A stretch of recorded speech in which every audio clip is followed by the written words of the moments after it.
Welcome everyone to the Office for Students webinar today, which is about our consultation on a new approach to regulating harassment and sexual misconduct in higher education. We're really delighted to have such a high number of attendees today. We know that this consultation has generated a really high level of interest, and we hope the event will encourage as many people and organisations as possible to submit a formal consultation response. I'm Rowena Rowley, Head of Compliance and Student Protection at the Office for Students, and I'm hosting today's event with several colleagues who I'll introduce shortly. I'm going to start by running through some housekeeping matters, then we should be able to start in a few moments. So next slide, please. Thank you. We've turned on the live transcription feature in Zoom, so captions are available by clicking on the CC icon for anyone who wants to join that way. The captions are automatically generated live, so there may be some errors in what's displayed, but I'm sure that we'll be able to work through that. The event is being recorded, and we'll make the recording available on our website. We'll post it to the web link afterwards and make sure that's available to all attendees. When we get to the Q&A session, please do submit your questions for us now or any time during the event, but could you do this please in the Q&A box in Zoom and not in the chat box, so that we make sure they end up in the right place. Where possible, and if you feel comfortable to do so, please do include your name and the name of your provider or organisation. We do have a high number of attendees with us today, and we may be unable to answer all of the questions we receive, but please do be reassured we're going to review and consider all of the questions that we receive during today's webinar. We aren't going to have the questions showing on our live stream. In our experience, we've found this is really distracting for the attendees and the presenters when we have these sorts of webinars and there's a high number of questions. And we also have colleagues working behind the scenes to review the questions to make sure that when we receive a kind of flurry about the same query, we can consolidate that into one question to make the best use of the limited time we've got available today. And if you need to speak with our events team, they can be contacted via the chat box. Next slide, please. I'm going to introduce the team shortly and go over the consultation timelines. Our team are going to then give you some background to the consultation and take you through some key aspects of our proposals.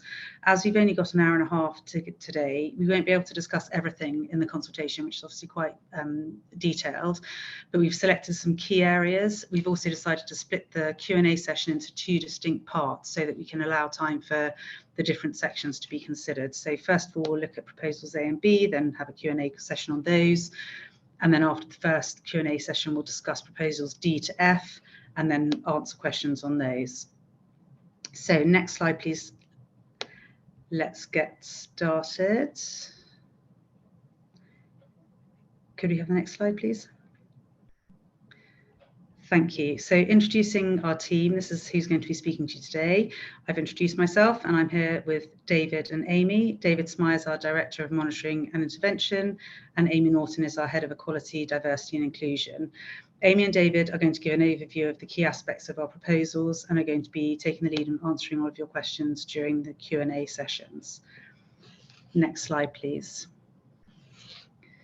So before we get started, it's helpful just to do a recap of the timeline for the consultation and the next steps.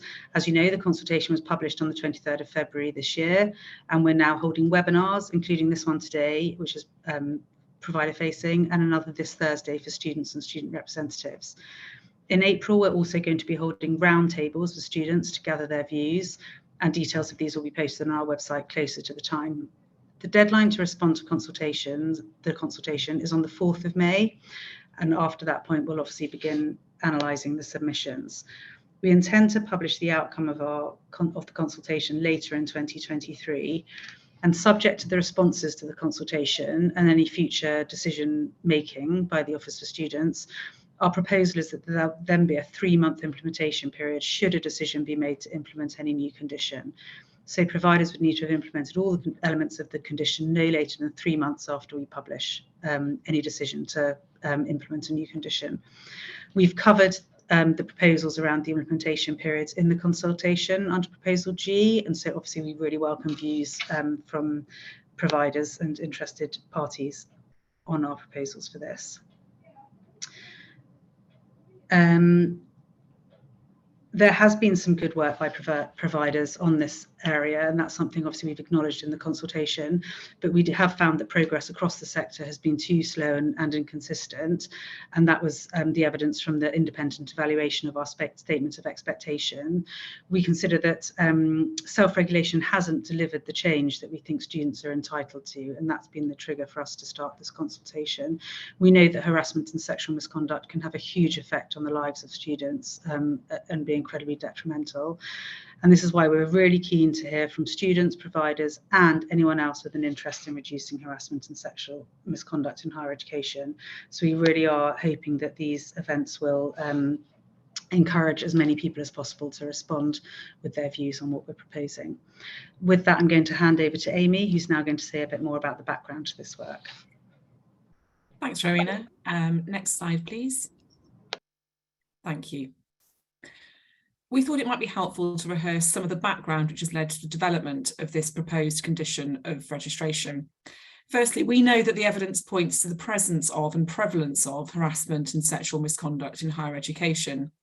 Analysis done in 2021 of the Crime Survey of England and Wales found that students are the occupational group most likely to have experienced sexual assault. The Equality and Human Rights Commission's inquiry into racial harassment in 2019 found that nearly 1 in 3 Black and Asian students had experienced racial harassment on campus. They also found that only 1 in 3 students who had experienced that harassment during that year had actually reported it to their university. And this is very much echoed in low levels of reporting of sexual violence and sexual assault to the police, which are data compiled by Rape Crisis England and Wales.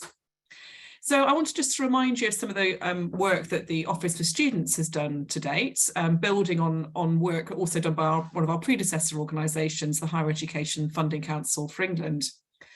So this consultation is very much building on the blocks which we've undertaken, and work which has been undertaken by other organisations, sector agencies, sector bodies, representative bodies in the sector, as well as the work of student campaigners and other campaign and grassroots groups who hopefully you will see some of your evidence has been cited in our consultation, and we've absolutely been very aware of and has been very helpful to us in formulating these consultation proposals. So in the last days of HEFGE, early days of Office for Students, through our Catalyst funding, we provided £4.7 million towards 119 projects designed to tackle sexual misconduct, online harassment, and religious-based harassment and hate crime as well. Resources from many of these projects are freely available on our website, and I'd really encourage you to go and make use of those, and some of those will be quite helpful if and when we come to implementing this condition. In April 2021, we published a statement of expectations on how providers should prevent and respond to incidents of harassment and sexual misconduct.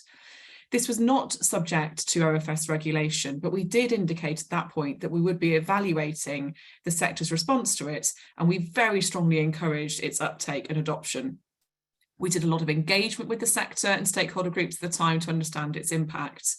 The formulation of the statement of expectations was also based on a great deal of good practice which had gone before that. Recommendations from the Universities UK Changing the Culture Task Force were very relevant to this, and as well as the evaluation of the 119 projects, the Catalyst funding done by Advance HE, which had actually recommended that there should be some good practice standards or frameworks set out by the Office for Students. So that was where that piece sort of came from. And the statement of expectations provided a consistent set of recommendations to support universities and colleges in England to develop and implement effective systems, policies and processes to both prevent and respond to incidents of harassment and sexual misconduct.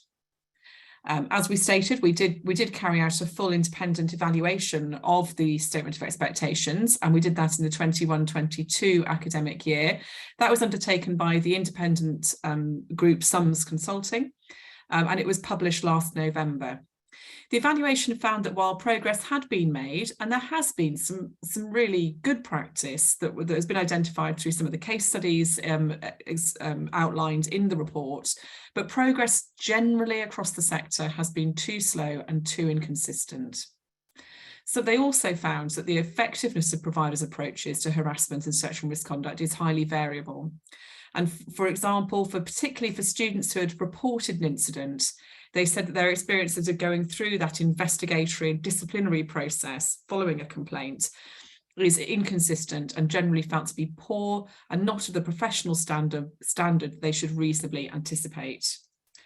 They carried out a provider survey of 100 providers, a representative cross-section of the sector in England, and they found that the majority of respondents to that survey provide training for students and staff, but in most cases this is not mandatory. 70% of respondents to the survey do have some mandatory training for at least some staff in relation to handling disclosures, but as you can see, that's quite inconsistent.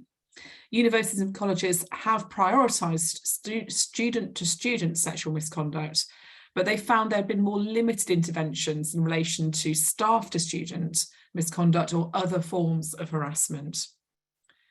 Next slide, please. So I would like now to run through briefly a summary of the 7 consultation proposals. I think it's important to note, and hopefully you've noticed this if you've had a good read through of the proposals and the description of them so far, that within some of them we've presented options, and we really welcome consultation responses in relation to these. So for example, there are 2 options presented around the proposal related to staff-student relationships. We've also explained which options we've provisionally discounted on all the proposals. So for example, on the staff-student relationships, there are 2 options we've presented as being, as we see as being particularly credible and favourable.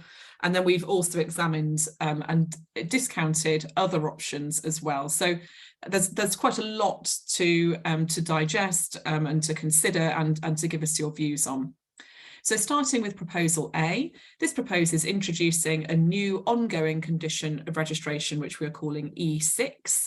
It also lists the proposed definitions for both harassment and sexual misconduct. Proposal B requires that a provider develop and publish a single document with minimum content requirements. And David will be talking later in the presentation a bit more about that single document and what we mean by those minimum content requirements. Proposal C relates to requirements for having adequate capacity and resources. And this is one of 2 proposals which we've not gone into a great deal of more detail in later in the presentation, just for reasons of brevity. But just to give you a top line on that, the proposal is that we would require a provider to have the capacity and resources necessary to facilitate compliance with the condition. It may be appropriate for resources to be allocated in particular where certain student groups are more likely to face harassment and sexual misconduct, or may require additional support to continue their studies successfully.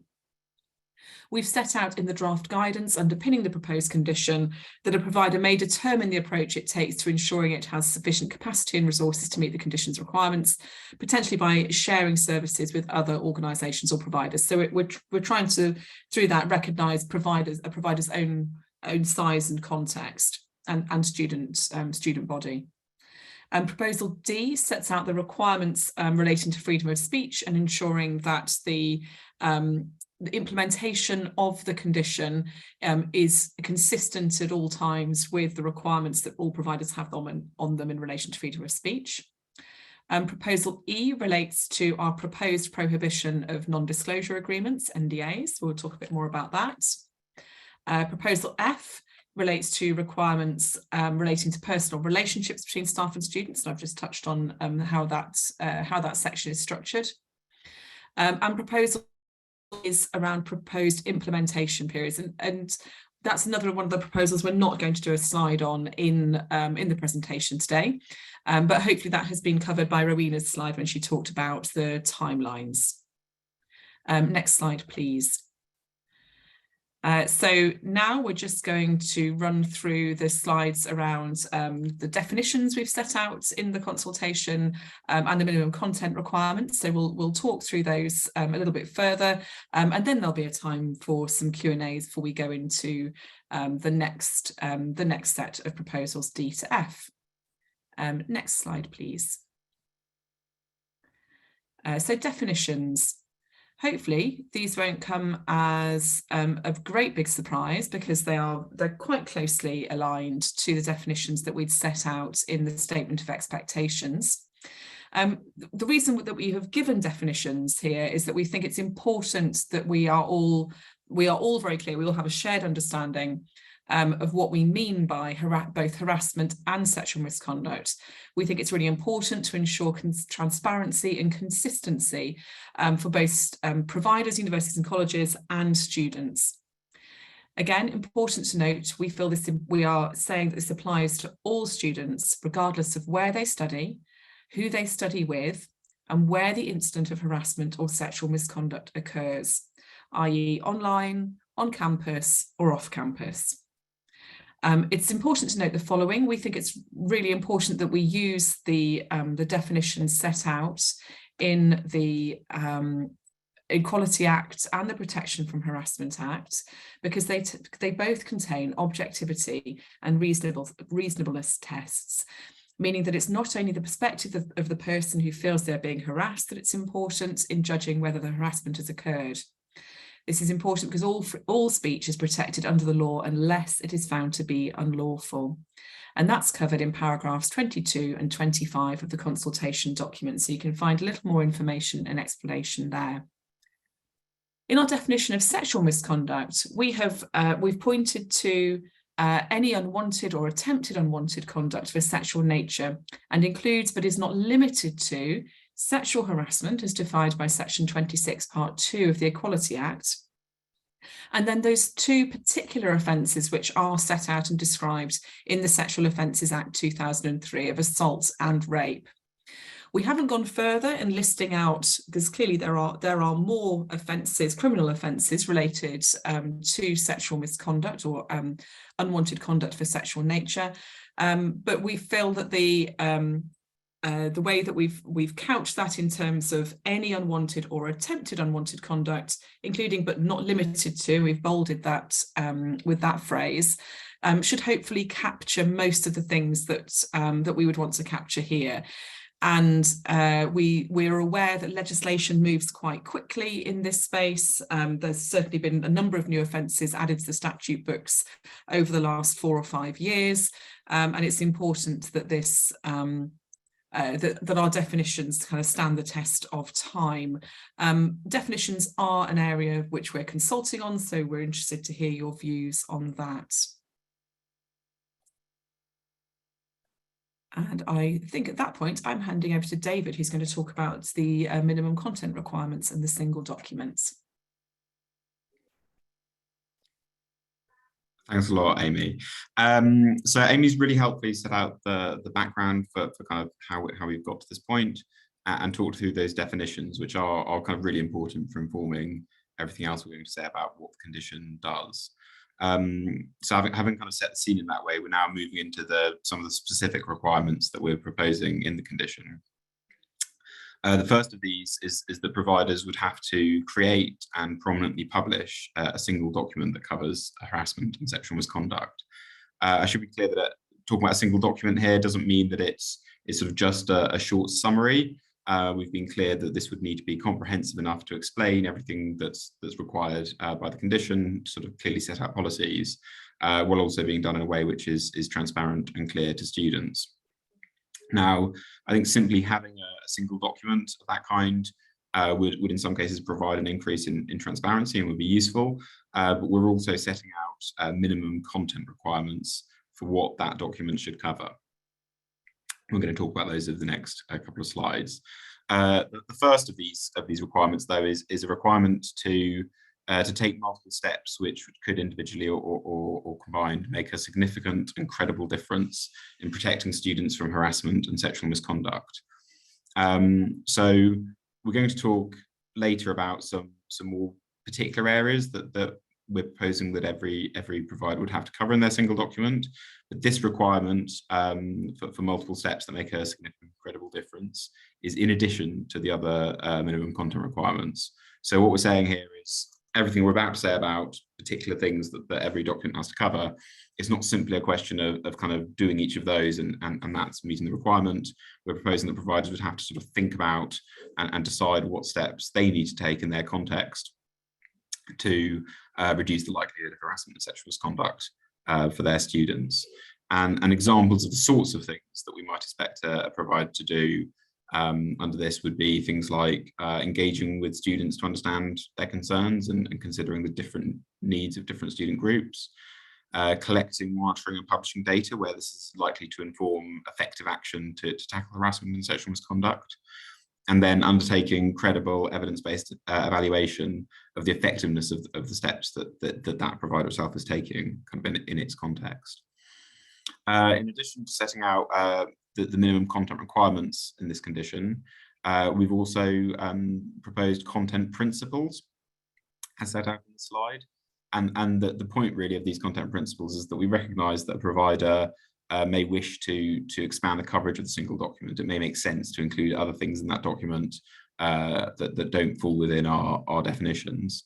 But it's important that if they're doing so, those things are done in a way that don't in any way undermine or confuse those minimum content requirements, and that it's kind of clear that the requirements that we've set out have precedence over other matters. Having said that, can we move to the next slide, please? So here are some of the more sort of specific things that we're proposing that each provider would have to cover in a single document. I think hopefully these are sort of reasonably clear on what they cover, that there's more detail on each of them in the consultation document that we've already linked for people. So we think it's important in each case for each provider to have details of how incidents can be reported. I think it's important to be clear about how they'll then be handled sensitively and used fairly, both for clarity for those going through the process and providing confidence to them. Similarly, that it's important to set out how the provider will ensure that investigations are credible, fair, and reflect established principles of natural justice. And finally, we've set out some proposed requirements around staff training. Obviously, the training that a member of staff will need will differ. Some staff will have particular responsibilities in this area and they'll need more in-depth training, but we think it's also important that staff as a whole understand the provider's policies on these matters and how they'll address different sorts of issues as set out in this document, and also taking into account the freedom of speech principles that we're going to talk about a little bit more later. Next slide, please. So we've also suggested the minimum content requirements that the providers need to set out details about student support. So they have to provide and explain in the document how they'll provide appropriate support to students.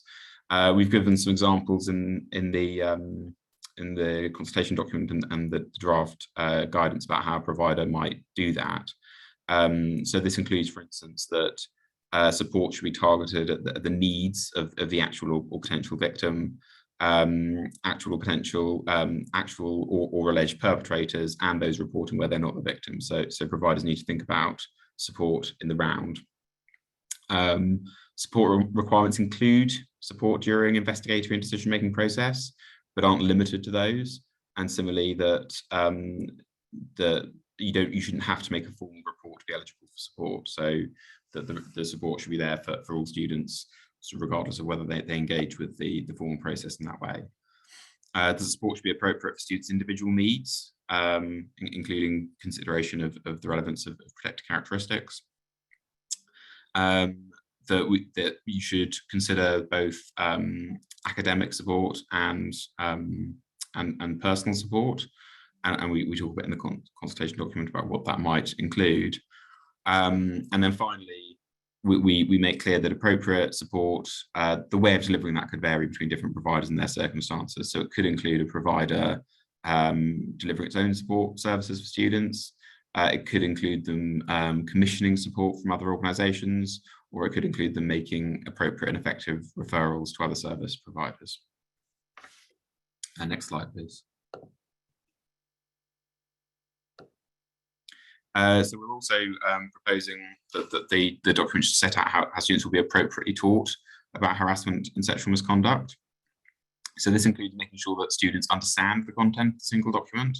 We think it's important that if a provider is setting out what its policies and approaches are to tackle these issues, that's well understood by students.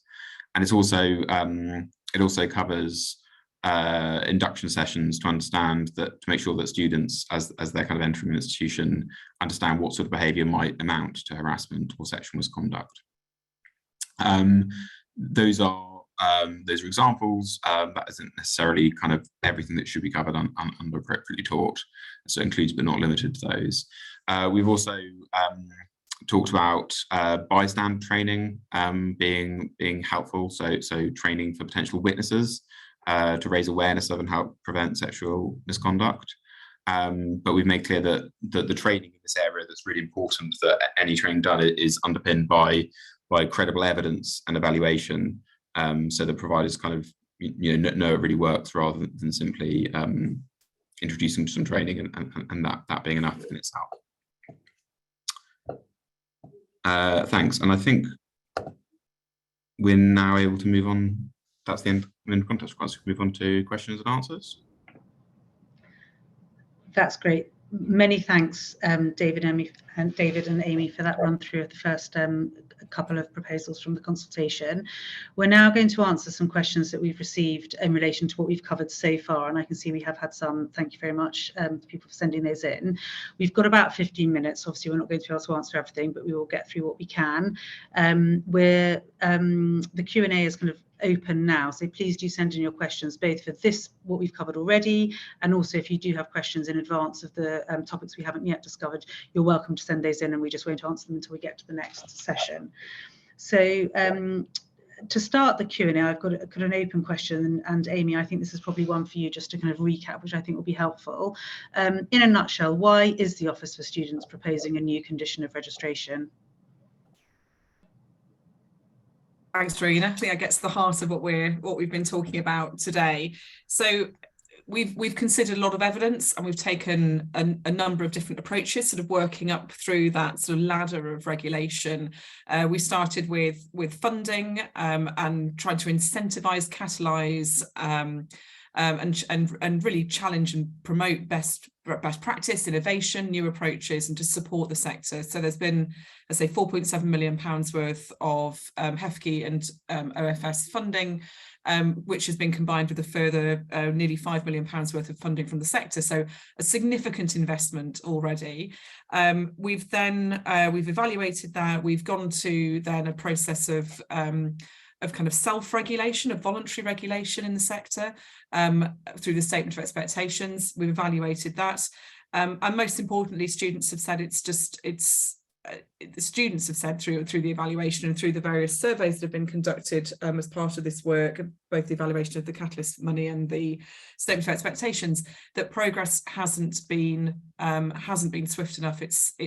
And students are really suffering with the both the prevalence of sexual misconduct and all forms of unlawful harassment, but also because of the poor response they've been receiving from many institutions.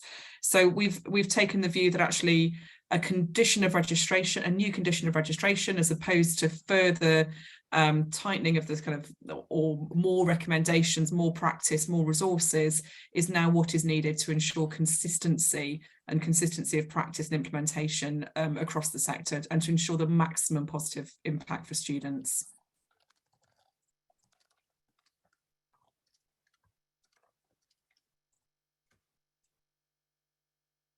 David, should we pop to the next question? I think they're in the. Sorry, I think Rowena may have just frozen there. So I thought Rowena was asking. Rowena, is the next question that I should? So I think Rowena might have dropped off the camera. So I've had something posted though to see. So I've got a question here about implementation. So a question about when implementation is likely to happen in practice, and how that will relate to the coming academic year. So we proposed, as Rowena says, that the condition should be implemented not less than 3 months after a final decision is taken, if we decide to introduce one. So it's our view that the condition wouldn't necessarily need to be introduced at the beginning of an academic year. We'd obviously have to think about, we and providers would have to think about what was done in practice to bring students on board if it was introduced at a different time. But I think we want to introduce something. If you look at the requirements we have, they're requirements that would apply across the year, not just at the beginning. It's not just about sort of induction, and we think it's important to kind of get the time to do it right. I've also got a question. Sorry, and someone's going to take over, so I'll ask a question in a second, but a question that I have posted to me is about a requirement around resource capacity. So we haven't gone, this is, I think this is C in consultation, so we haven't gone into it in depth here. We are proposing that the providers would be responsible for ensuring that they've got sufficient capacity and resource. We've got a question saying this appears to be a kind of unique requirement for this condition, and it's not clear kind of why we would have this requirement and how it's kind of relevant, because if providers are compliant with the rest of the condition, then why do we need a requirement on capacity and resource? So I think my view on that is that so first off, just as a kind of point of fact, condition B7, sort of fairly recently introduced, has a similar capacity and resource requirement. So we proposed it in this case because we do recognise that providers will need to take steps to ensure compliance with this condition, that they'll need to have that sort of capacity in place, even if they haven't sort of had an incident this moment. So they'll need to be kind of ready for different things that could happen, and they'll need to think about how to meet that in their particular circumstances. We think it's kind of helpful that we can be clear that if a provider clearly doesn't have the capacity and resource in place to deal with these sorts of issues, that we can spot that and say that's an issue without having to sort of wait for additional things to go wrong. I can see Rowena, which means she might have, I don't know if you're fully back in. Yes, apologies for that IT hiccup. I'm now back. So thank you very much, Dave, for that. We're now moving on to a question about training, which I think is one for Amy. We're getting a lot of questions in about training. Sorry, I'm just looking for the precise question. I'm happy to talk more generally about training, if that's okay, because we're getting a variety of questions in about different types of training, and who should be receiving the training and what sort of training should be being offered. So I might just make some remarks which we've explained also in the guidance for the proposed guidance, which we're also consulting on. So we have proposed that a provider should deliver mandatory training for all students, and that students should really be, there's a training aspect, but we've also talked about students being appropriately taught. And to me, that means they need to be aware and understand what is contained in the provider's single document, the minimum content requirements. They should be aware of things like how to make a report. They should be aware of what constitutes harassment and sexual misconduct in that institution's kind of codes of conduct, and they should be aware of say that sort of bystander training, aware of have that support about what to do if they see something happening. So some of the things that we've pointed to are that the training should be underpinned by credible evidence and evaluation, which demonstrates measurable changes in attitudes and behaviours as a result of the training. So that's particularly relevant in bystander training. We would expect, given the complexity of these issues, that there should be an appropriate amount of time dedicated to the mandatory training, as well as an opportunity for attendees to ask questions. So we're implying there that there should be an element of interactivity, and that we're saying very specifically that a short online session at the beginning, you know, as part of a kind of student's induction, that doesn't allow for Q&A or discussion is unlikely to be sufficient to meet our proposed requirements. What I think we're not going to do is be, or certainly say in this kind of give official guidance around, is exactly who should deliver that training, how it should be delivered, the outcomes it should achieve. But we have given some sort of baseline requirements for the quality and type of that training. Thanks, Amy, that's really helpful. And we're moving on to kind of related question, which I think is for you too. The consultation poses that HEIs need to make significant and credible difference in protecting students from harassment and sexual misconduct. Therefore, progress will need to be measured. The pilot OFS survey is only covering sexual harassment. So how will individual HEIs in the sector measure progress against other forms of harassment? Need to unmute. Thank you. Yes, at the moment we're saying that the OFS survey, the OFS pilot prevalence survey, which is a pilot, we're running it for the first time. There's lots of work we need to do to work out the feasibility of that survey and how best to run it kind of safely and ethically. But that is focusing in this pilot phase on sexual misconduct only. So it's going to be important. Providers will need to do some work to understand the context at their own provider, essentially. So they need to understand harassment and sexual misconduct, how it affects their students, so that they can understand the impact of their work and their work to prevent and respond to harassment and sexual misconduct. It could be about collecting information. It could be about collecting their own prevalence data. It could be about examining their own reported incidents and cases. And also thinking about, you know, what's the kind of effectiveness of their own case management kind of procedures and reporting procedures and disciplinary procedures. So what do the outcomes look like for students who do report?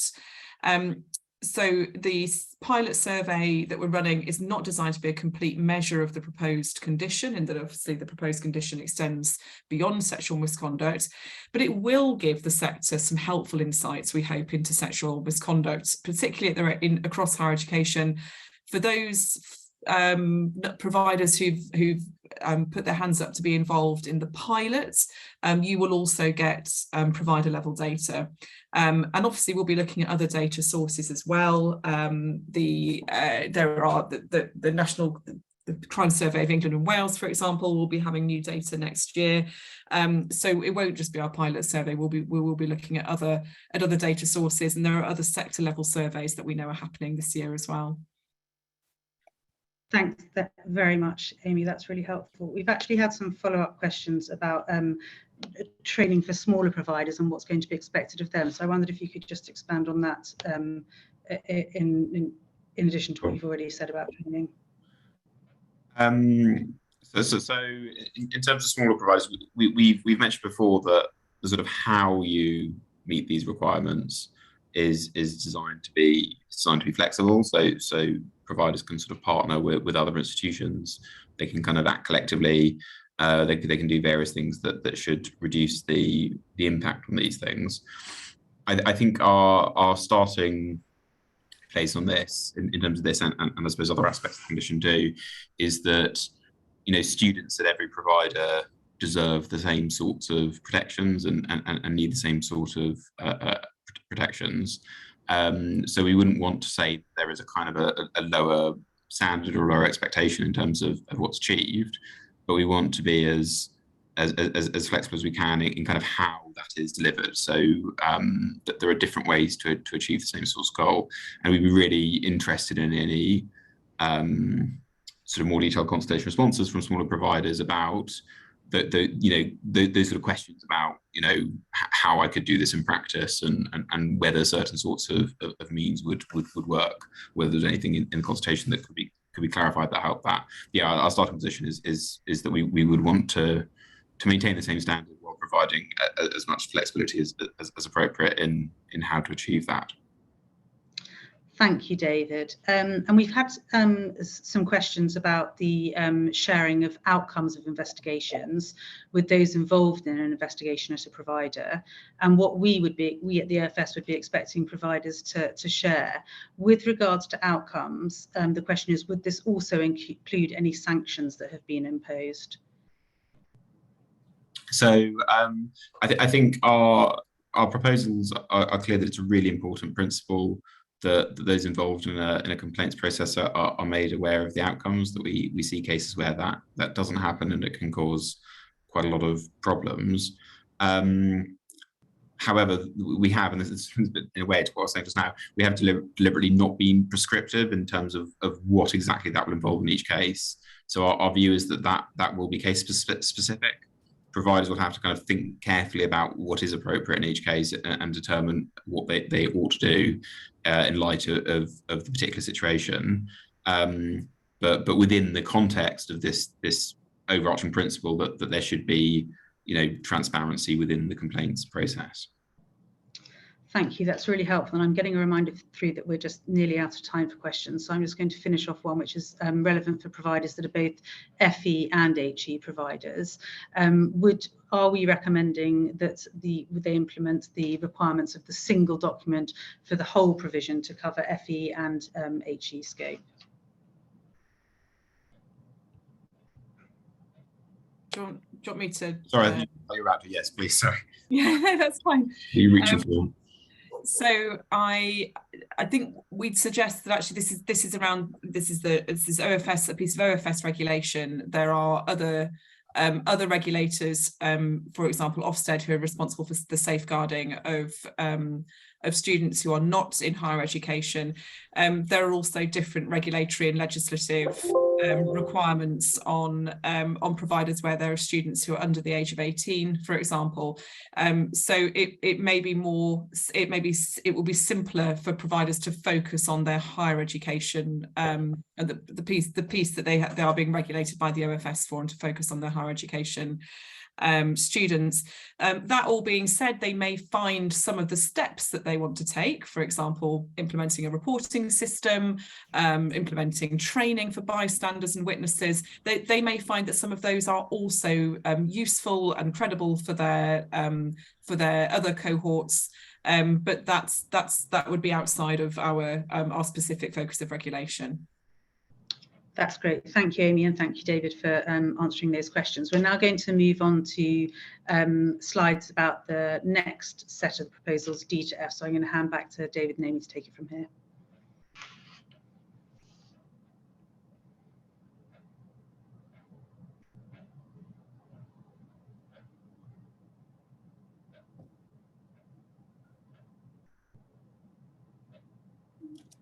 Thanks. Can we move on to the next slide, please?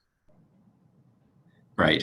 So I was going to say a bit about the freedom of speech principles that we've set out as part of the consultation. So free speech should be a fundamental consideration when a provider is producing policies and processes for dealing with harassment and sexual misconduct, and then when it takes action to comply with the condition as well. So you need to sort of think about it in writing your document and then in implementing it in practice. The requirement to have particular regard to and place significant weight on freedom of speech applies to HE contexts or environments. That includes where kind of educational services, events, debates take place. The context when we talk about free speech is that all speech is free unless it's shown to be unlawful. Our definitions, as Amy has set out, of harassment are connected to the law. And the freedom of speech principles are intended to provide clarity for providers about what might constitute harassment and is therefore within scope of the condition. So the requirements on free speech and the framing of the harassment definition are linked in that way. As part of that, we've set out a proposal that a provider would have to apply a rebuttable presumption to the effect that the content of higher education courses and statements made by any person in connection with said content is unlikely to constitute harassment. And what that means is that a provider should assume that the exposure of students to course materials or views expressed by a person as part of teaching, research, discussions about subject matter linked to a higher education course is unlikely to constitute harassment unless it's demonstrated that this is the case in that particular instance. So I think that's a really important principle.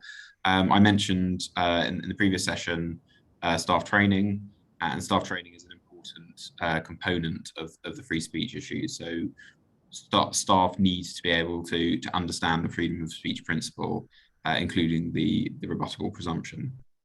So that's freedom of speech, and then I was going to move on, I think, to Amy.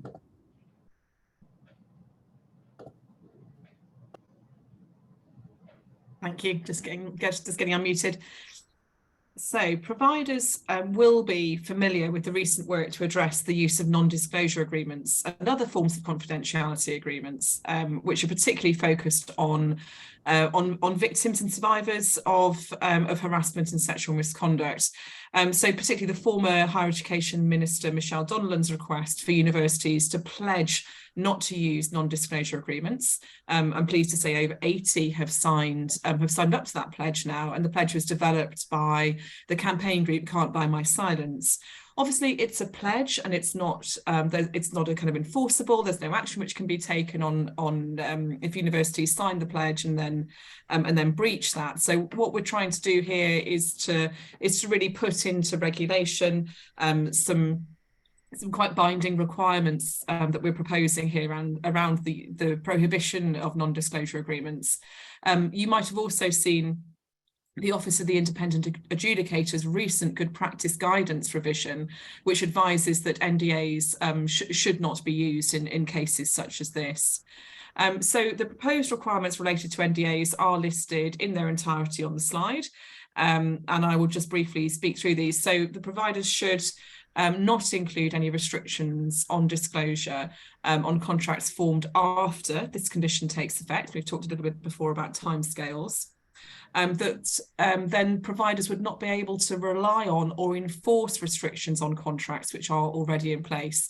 So we're proposing that there would be a retrospective element, so that existing NDAs would really not be enforceable. Another provision we're proposing is that providers should take all reasonable steps to prevent any other person from including or relying on terms in contracts that apply to students or seek to restrict disclosure. So these provisions are intentionally expressed broadly to set out our view that it's unacceptable for any student to be prevented from discussing their experience of harassment or sexual misconduct. We consider that informal arrangements which are non-contractual and are therefore not directly covered by this provision are also unacceptable. We'd also consider it would be unacceptable for any students to experience any negative consequences from the provider if they decided to disclose their experience. We have presented here in the consultation an alternative option, which is setting the regulatory obligations kind of mirroring the amendment which is currently going through in the Freedom of Speech, Higher Education Freedom of Speech Bill. That amendment, the bill is not passed yet. It's still running through the sort of parliamentary ping pong between the Lords and the Commons. There is an amendment which talks about prohibiting the use of NDAs, which is very positive. We would have an option of mirroring that amendment. At the moment, the way they're drafted is slightly different. And of course the bill may not come into law, and we don't know what the timescales for that are. So that forms part of our rationale for putting our own provision, suggesting our own provision here on NDAs. Next slide, please. So on staff-student relationships, which is one of our key proposals in the consultation, our view is that there is a power imbalance between staff and students, where a member of staff particularly has a supervisory, management, support or teaching responsibility for a student. Staff could subject students to harassment or sexual misconduct by exploiting that power imbalance. And there's evidence from a qualitative study that was done in Australia in 2017, which worked with 30,000 students across 39 universities. And that suggested that the power disparity between students and staff, students and teaching staff in universities, could make students vulnerable to sexual harassment. Even where a relevant staff member does not seek to abuse their power, students could potentially experience the negative effects of that inherent power imbalance. So they may feel pressured to take on a personal relationship. They may feel pressured to take that further than they might otherwise wish, or may not feel able to end a relationship on the basis that to do so may result in a detriment. And those detriments could be things like not receiving a positive review or reference, an adverse impact on their assessments of academic performance, or perhaps not being put forward for PhD funding.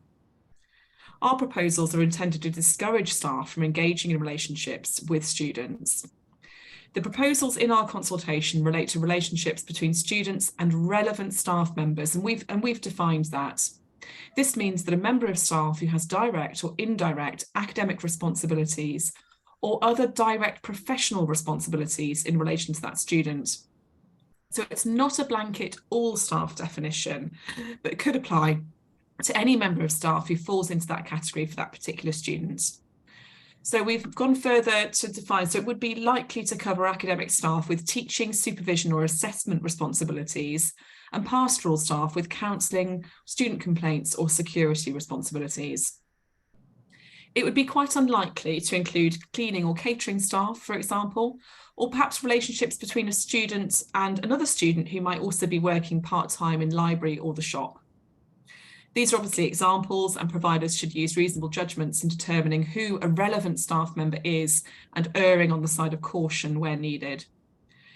We've also been clear that a student can be both a student and a staff member under the proposed condition. And what really matters is the relevance to the other students in terms of, as I've just set out, around academic or pastoral responsibility. Next slide, please. So as I mentioned at the start, we've proposed two options, option A and option B. We've set out a preferred option in the consultation that requires a staff member, so not the student, to disclose any relationship between a student and a staff member within 3 weeks of that personal relationship commencing.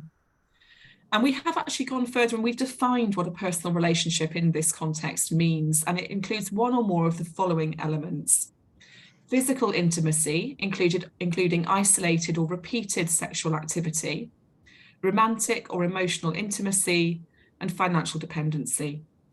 The nature of the relationship should also be disclosed, and the register updated if the nature of the relationship changes, for example, from physical intimacy to financial dependency. We're not requiring the register to be published, and it is not a national register.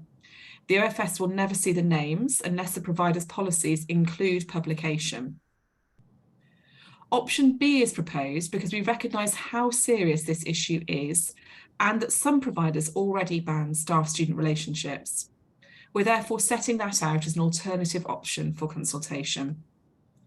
I believe I'm now handing back to Rowena, who's going to chair us with some more questions and answers.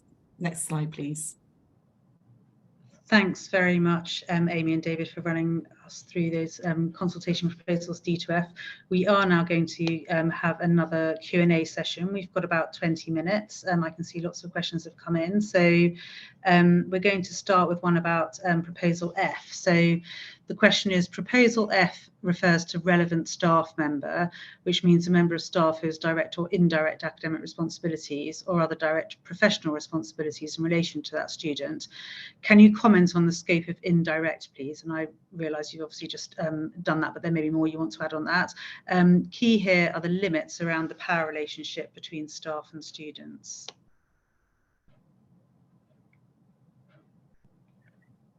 So we've described in the consultation what we think a relevant staff member is, and just to briefly recap on that, because I think it is really important. So we've said a member of staff who has teaching, supervision or assessment responsibilities. So direct professional responsibilities is intended to cover staff with professional or pastoral responsibility, including kind of mental health advisors, staff operating student complaints processes, and that sort of thing. So I think it's going to be a bit of a judgment call and a bit of a reasonable, something that we'd ask providers to take reasonable judgment of in terms of how far up the chain someone might be in terms of that indirect. So are they in a position of potentially supervising or quality assuring the assessment or marking of another member of staff, for example, who's in the relationship. So there could be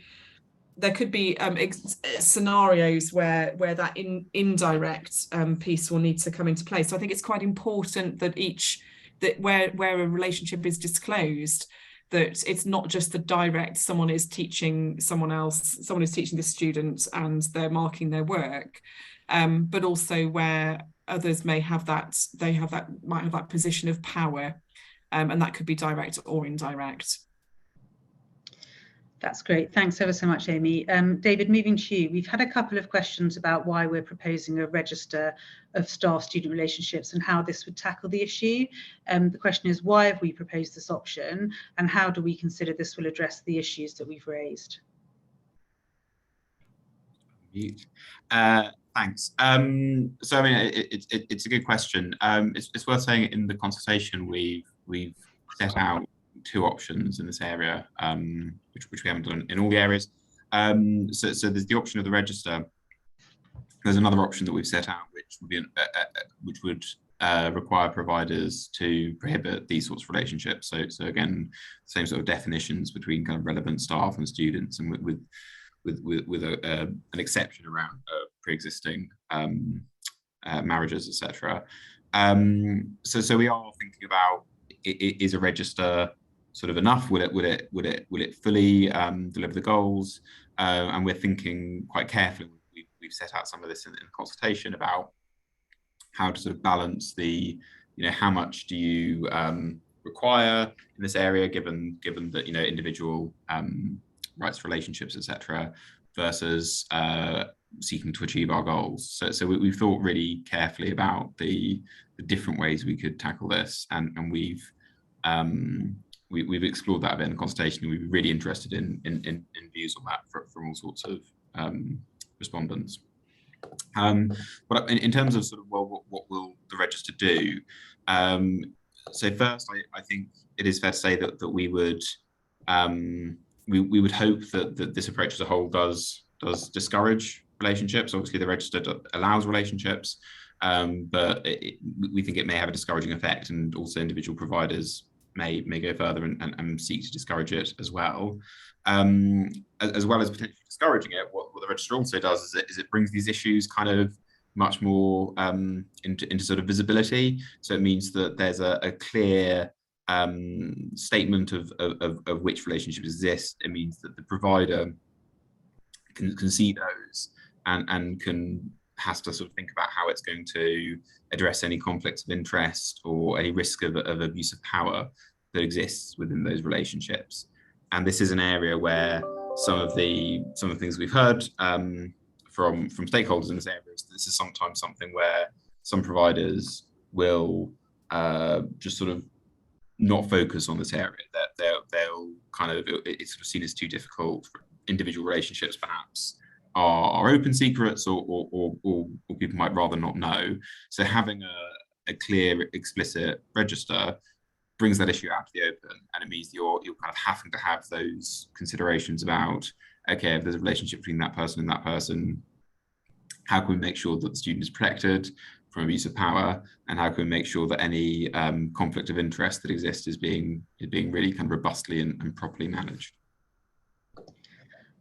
Thanks, David. We're moving to a more practical question now. When the new condition is in place within the 3 months that we've proposed as the implementation period, will registered institutions need to have achieved everything by that time, or will there be a grace period where institutions can be registered as long as they can demonstrate that they are working towards the new condition?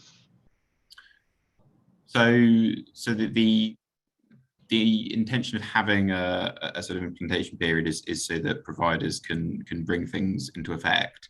If you look at the details of some of the requirements, it sort of talks about sort of setting out steps that will make a sort of significant and credible difference. Obviously, that doesn't mean that the day after you introduce the steps and publish the document, you need to prove that you've already made a significant and credible difference. So we would expect in practice that some of the impacts would take some time to go through. But I think, like our other conditions, what that doesn't mean is that we'd be in a position where we sort of say, you've got a requirement to produce a single document or whatever, and if a provider said, well, we're kind of currently working on it and we're working hard and we're trying to get it soon, that would be considered compliant. So I think the requirement would be to sort of do the things, but we would recognise that the seeing the impact of that would take time. There is also always a question about regulatory discretion here, and which sorts of cases we choose to pursue and what we choose to do if we find problems. And in doing that, we'll obviously take into account the kind of the context of the individual provider. Thanks, David. So Amy, this is a question for you now about NDAs. We've had several questions about this point, whether the restriction of NDAs also refers to whether parties are to not discuss elements of a specific case while investigations are taking place, where these NDAs are in place to protect the integrity of the investigation. So I think we're interested to learn a bit more about this via the consultation. So I think it would be in terms of our understanding was that NDAs were being used at the culmination of an investigation process and disciplinary process. I think we would appreciate the need for appropriate confidentiality during some of the process, and in order for a proper investigation to be undertaken. So there may be rules which are not NDAs, which are sort of put onto all parties going through that investigation process. And I think we've said something in the guidance around appropriate arrangements for sharing information and at what stage those are shared. The NDA's prohibition would be around not putting legal barriers on students from discussing what has happened to them, and making disclosures to other organisations, including ourselves, the police, healthcare providers, etc., and not being constrained in how they might talk about what has happened to them. But that's something in terms of the use of NDAs and when they're used. I think we would be interested to hear through the consultation a little bit more about that, at what stage in the process is they're being used and why. Thank you, Amy. So, David, moving back to you, which was a kind of group of questions around providers that work with other providers, both registered and unregistered in England and overseas. We've had a question about the responsibilities and what responsibilities do providers have under this proposed regulation for partnership-based provision, and that relates to both kind of validation, franchise, and overseas students as well. Thanks, Rowena.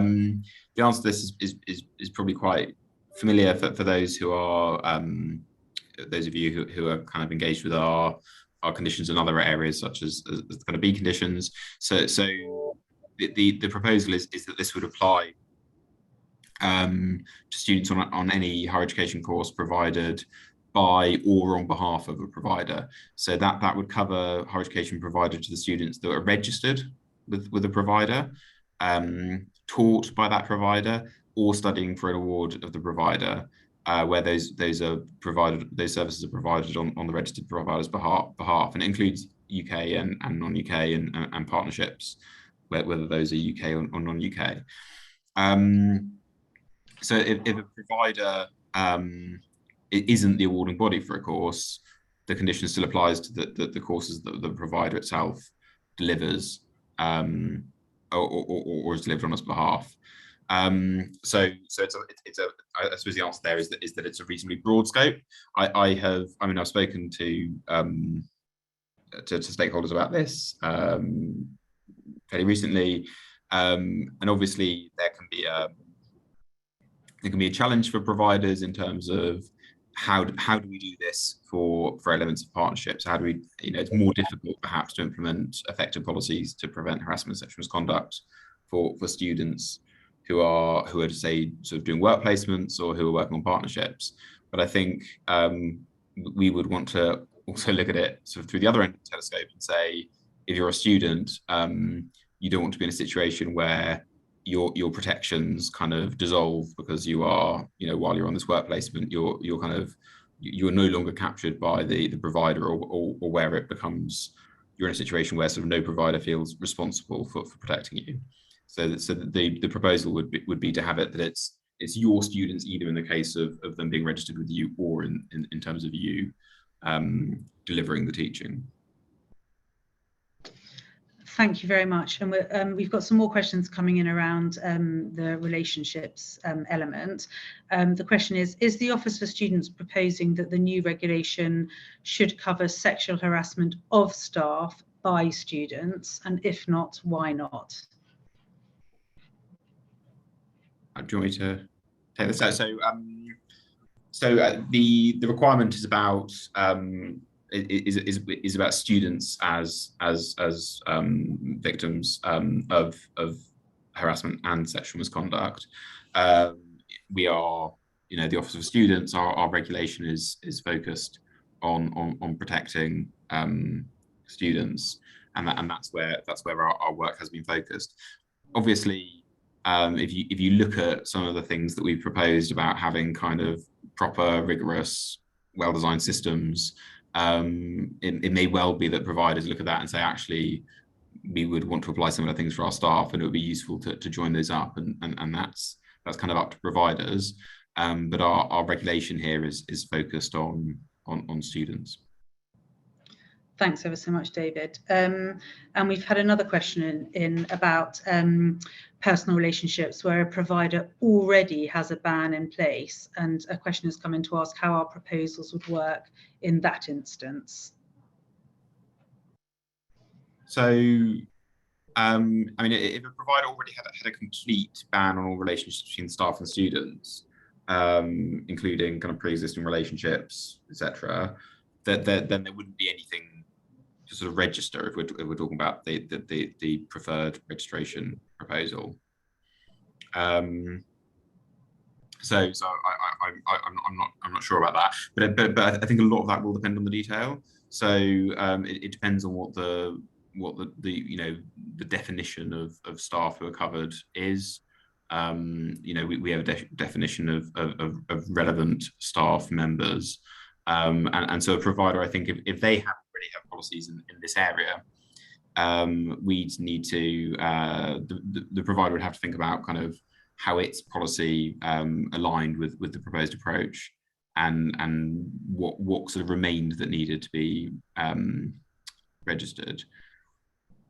So I think that the point here is that the requirement, if we introduce the register requirement, that option A, the requirement would remain as a matter of principle. The requirement would exist for a provider that had a ban on staff having a relationship with students. But obviously, if a provider said you must register with us whether you have a relationship with students, while also saying you are not allowed to have a relationship with students, then that in practice wouldn't kind of create a great deal of work for them. Great, thank you. And we have had a question about the definition of relevant staff, and someone has written in to ask, they're wondering why administrative staff such as programme managers, coordinators haven't been included, as in the question asker's view, they hold some power and influence.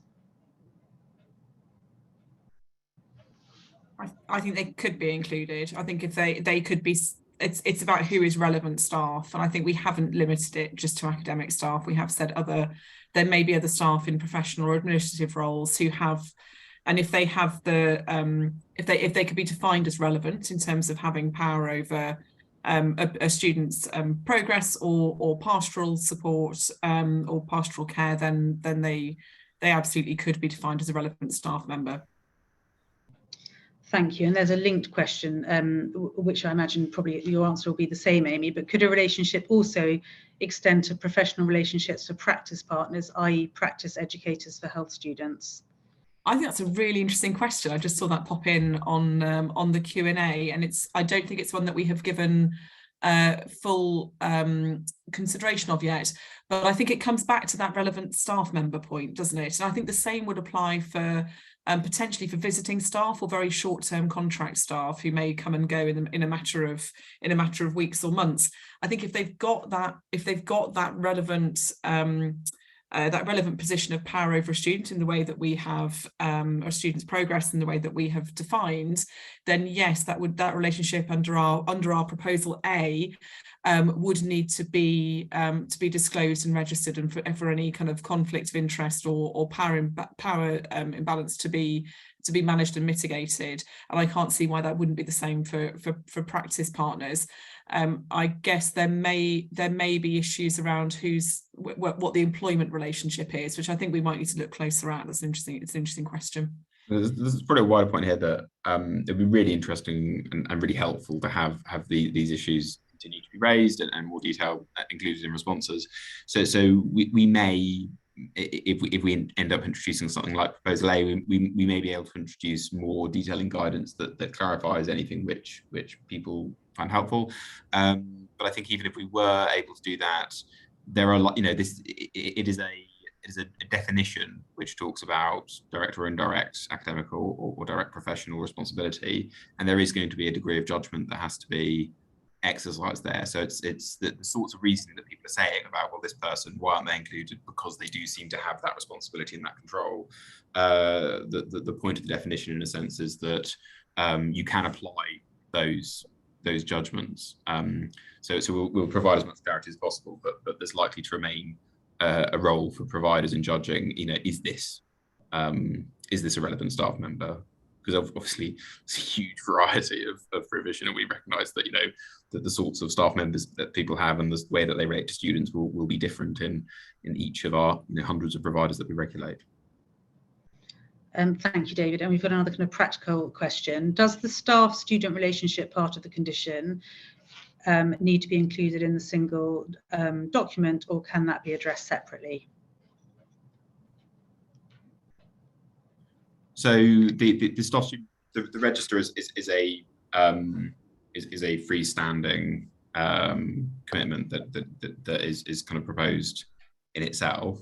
Obviously, if you're setting out a document where you're trying to capture all of your policies to address harassment and sexual misconduct so that those are transparent to students, and you've got a process in place where you're attempting to mitigate the risks of abuse of power and so on, you can see that there would be kind of value in referring to it, but it is kind of separately defined in the consultation.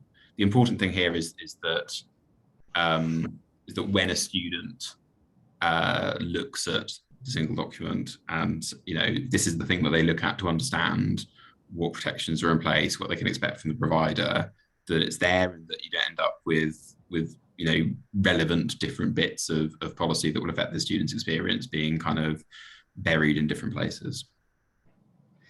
Thank you. So moving on to a different sort of question, will there be consideration given to very small providers, and is the expectation of any potential proposed new condition proportionate? The person asking the question has said the expectation on a provider with thousands of students versus those with 200 is very different, and this potentially puts enormous pressure on the already limited resources of micro providers. So I think I touched on this briefly before, but I think we absolutely recognise that these proposals, if we introduce them, will create some burden for all providers. We think that's appropriate given the risk of harassment and sexual misconduct to students, and we have, obviously, as Amy talked about before, we sought to address this through self-regulation and haven't seen the improvements that we would hope to see.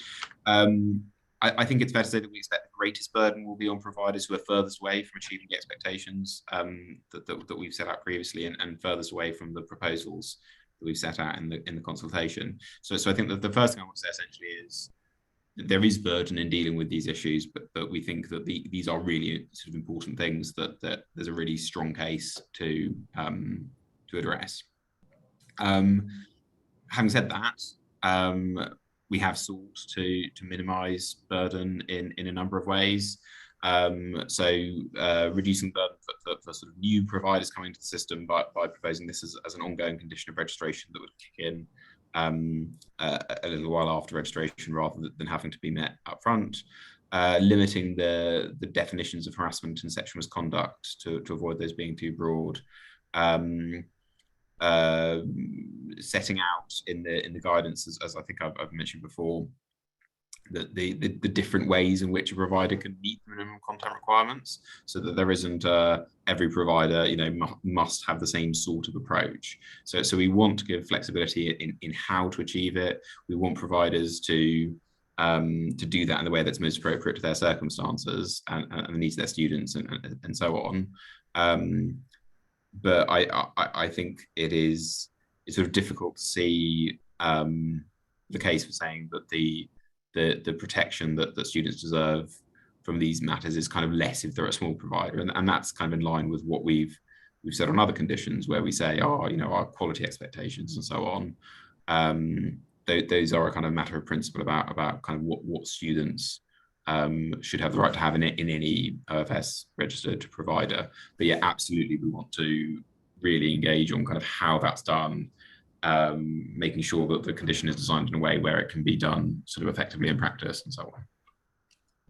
Thank you, David. I can see you've got a batch of questions in about training, so I'm going to ask 3 questions, and then you and Amy can answer them kind of as a batch or one after the other. So first of all, the question is, when you say mandatory in relation to training, is it mandatory to offer the training, or is it mandatory to ensure the student participation?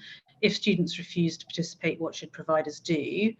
And then a linked question, will mandatory training for students need to be face-to-face, or will online be sufficient? That's been asked by quite a few people actually. And linked again, how will you be standardising training for students? The person who asked the question said they worry that some institutions will have a better offering compared to others. So I will hand over to you two to answer those en masse or bit by bit. You want to take the first one, David? I'm happy to take the second. So the first one was about mandatoriness. So I think we think that this training is important for the students themselves, but also for other students around them. So I think we would expect providers to take all reasonable steps to ensure that engagement, that there is engagement in mandatory training. So that might involve kind of building it into the contracts that they have with their students. Thanks, David. I'll just recap on the second question on training. So the question is asked, will mandatory training for students need to be taught face-to-face, or would an online/recorded version with sessions for students to come and discuss be sufficient? So I don't think we're going to be prescriptive on exactly the format of the training. Clearly there needs to be provider autonomy. Context will be really important.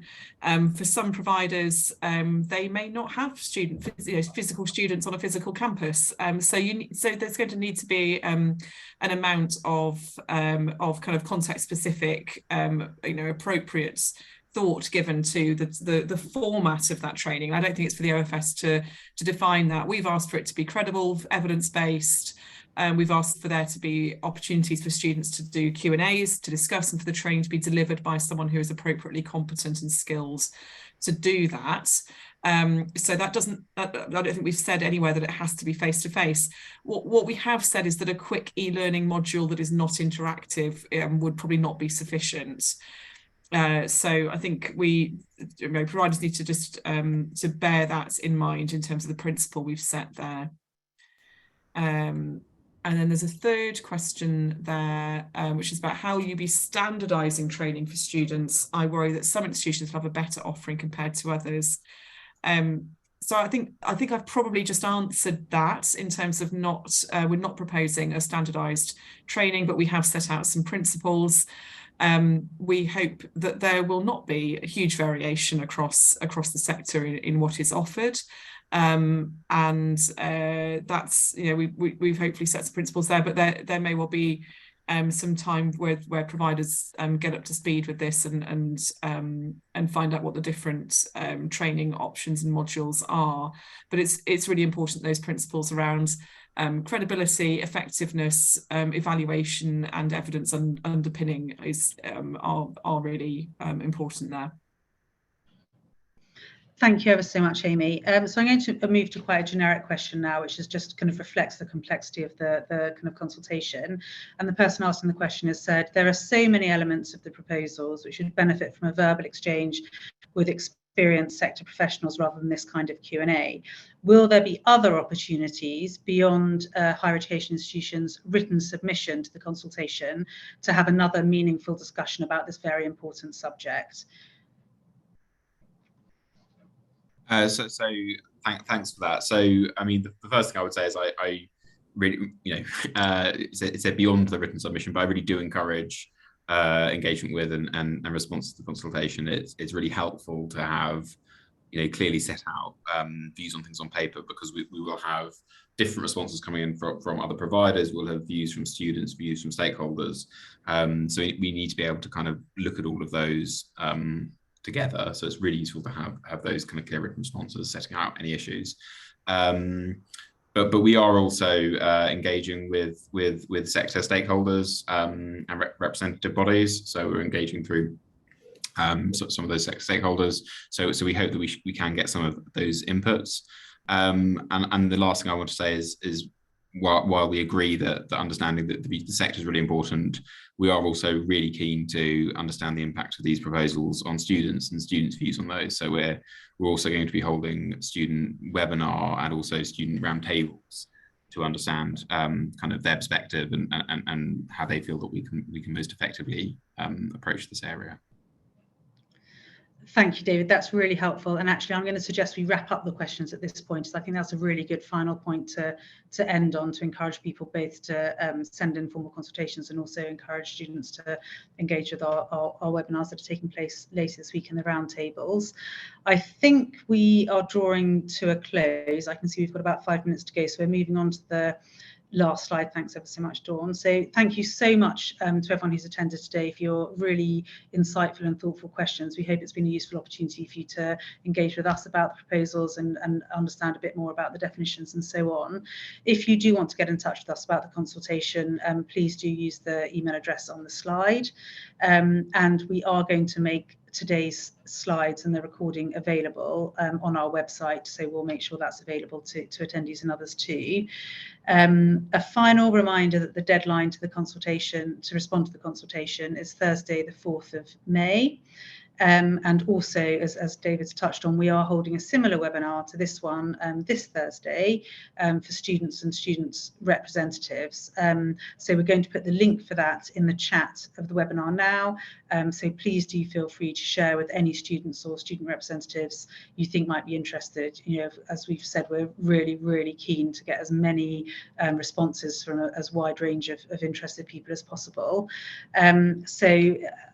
All that needs to be said is thank you ever so much for joining today and for the really thoughtful questions and contributions to the consultation. It's been really helpful to have the opportunity to explore this with people from the sector, and we are really very much looking forward to reading your responses to our consultation, and particularly thanks to David and Amy for answering the questions and doing the presentation so thoughtfully.